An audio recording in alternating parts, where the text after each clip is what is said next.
bring up our first guest from HAPI Labs. Vitaly, join our stage. Hey there. Hello. Hi, Vitaly. Hope you can see me. Definitely. Welcome. Great to see a familiar face. Thank you for the invite. Yeah, thank you.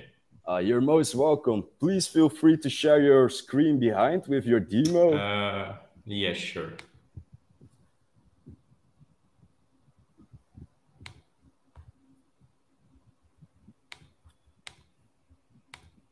Let me know if you can see that. Yes, it's incoming right now. Susie and I will leave the stage and leave it for your showcase. First and foremost, it's great to be here. And as always, I'm no stranger to pitch talk and to pitches. And it's great to showcase a project that we worked on for quite some time. So we worked on HAPI for about 2 years now, 2.5 years to be exact. So what HAPI is basically a cybersecurity protocol. It's very comprehensive cybersecurity protocol, which includes quite a lot.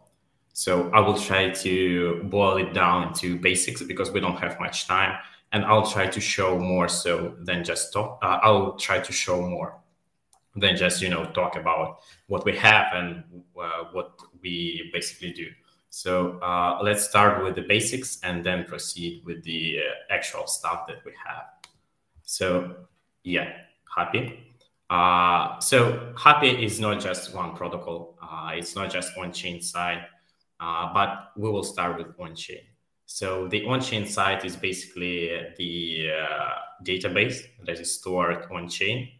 In that database, we basically store information on the wallet addresses. Specifically, we store information on fraudulent activity.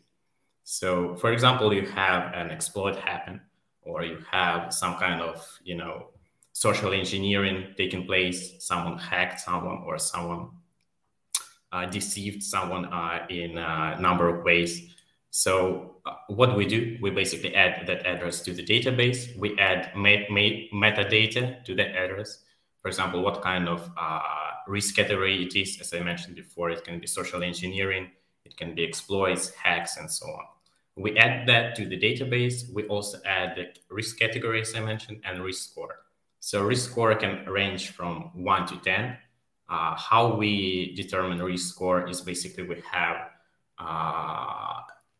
respective risk score that basically coincides with the category. So for example, a mixin can be, to the mixin we assign a risk score of 8, but it can also be adjustable depending on the case for example, centralized exchanges or decentralized exchanges, depending on the case and the client. So in general, as I mentioned briefly, we cover not only centralized exchanges, we also work very tightly with the decentralized exchanges. We try to cover also breaches, liquidity breaches, and help them to basically have some type of baseline of regulatory compliance, so to speak. So as you can see here, we have API access and smart contract connectivity, which is quite unique in the space. We are the only solution in the market that basically can offer this kind of connectivity, smart contracts. So basically you can connect to HAPI, you can get the database, you can get all of the information from your activity, and you can basically defend yourself, your protocol from money launderers, from them laundering assets on your platform. So that's the basics of it. So let me show you what I mean and what kind of data we have, because we have it visualized. Here you can see all of the addresses. They're in the public, they're transparent. You can see all of the addresses, risk score, risk category, and you can see basically the blockchain. You can see what kind of risk category it was involved in, and the date of when the address was added, and so on.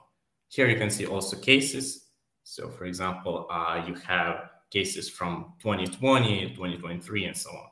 You can click on that and you can expand and basically see what kind of addresses are there. So that's the on-chain side. We also have off-chain side, which includes a lot of nifty features, which also includes machine learning. We also have multiple data aggregation mechanism, which basically allows us to aggregate data from public as well as paid sources and average data for the best representation of risk score and in general fraudulent activity on the blockchain. So, for example, let me find. So we have, it's a demo stand, but what we have here is basically HAPI terminal.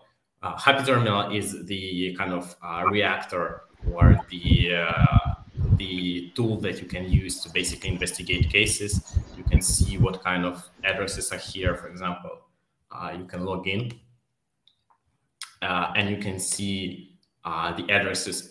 These addresses actually are submitted by users. So for example, we have an event called Scamfari. Users can submit those addresses and they get into the on-chain database as well as off-chain database, which then are basically checked and added to the on-chain database as well.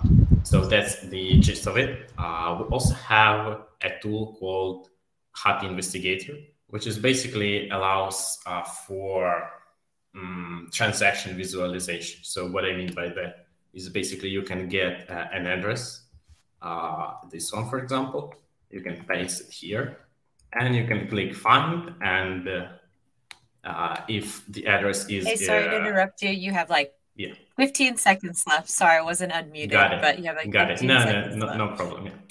Yeah. So that's the gist of it. So HAPI basically allows decentralized exchanges, centralized exchanges to defend themselves from laundering, from the malicious actors laundering their assets on the platforms. That's the very basic of it. Yeah, thank you.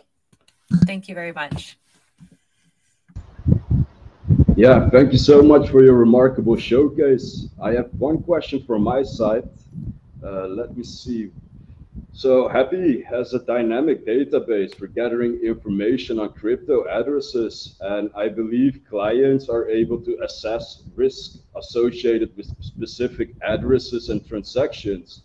So what I'm wondering, are clients also able to receive automated notifications as soon as a risk is detected?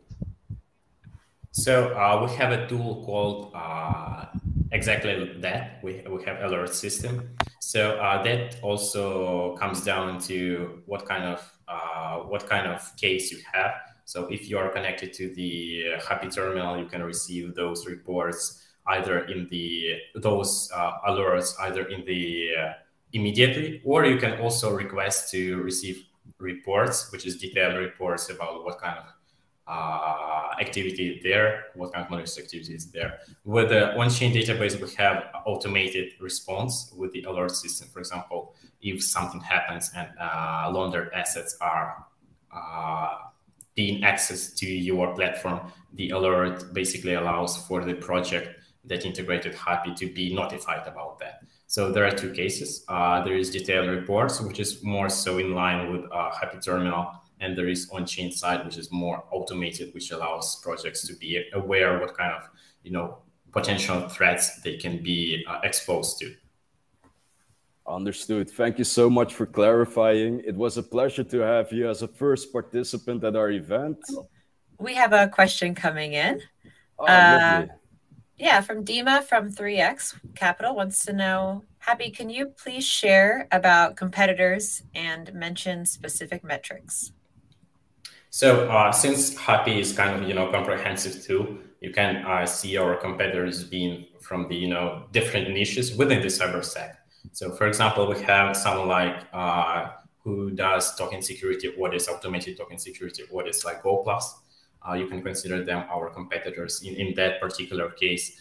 When it comes to ML, when it comes to, raw ML through to, to the chain analysis or to TRM labs, I would say they're also in some way our competitors. But what kind of distinguishes our approach is the way that we tackle the ML. We tackle it with the on-chain in mind. So it's our database, again, is on the blockchain. We have database on the blockchain. All of the addresses can be added on the blockchain. People can see what kind of addresses are being added. People can see who added the addresses, and all of that is tied to the not only the blockchain ideal, but also tied to the gist and the fact that there is also token economics, and there is also incentive for people to also participate in the cybersec and be aware of what risks there are and being incentivized by, for example, Scamfire that we have. Thanks for clarifying. We actually have one more question coming up from Mindfulness Capital. How does HAPI assess on-chain risk against money laundering, since you don't have access to the actual identity of a wallet address? So again, we are not the classic, ML type of style that does de-anonymization. What we do is we look into the blockchain. We see the interaction within the blockchain that the address had. We see into the transaction, we view transactions, and we see based on the mechanism and algorithms that we have, we see we can then calculate the risk score and risk category, and then notify our partners, our for example, clients, and so on about the potential risk and threats. That is also with the if we are to account for the fact that we have aggregation mechanism, which basically allows for us to have this kind of average that we can be proud of the, being one of the most accurate representations of risk score, because we have a lot of data. We have multiple data points, and we aggregate that. We have our own mechanism to average out that result. And we have also the mechanism to automate that, because we have machine learning that is off-chain. We don't have on-chain machine learning, it's off-chain processing. So that's also one of the factors that we take into account, and that we that distinguish us from the rest. Many thanks for clarifying that part too. Due to our time frame, we have to move on to our next guest. Vitaly, thank you so much for your time today. I wish you all the best. Thank you for the invite. Yeah. Our pleasure. Yeah. Goodbye. Thank you. Have a nice one. Thank you.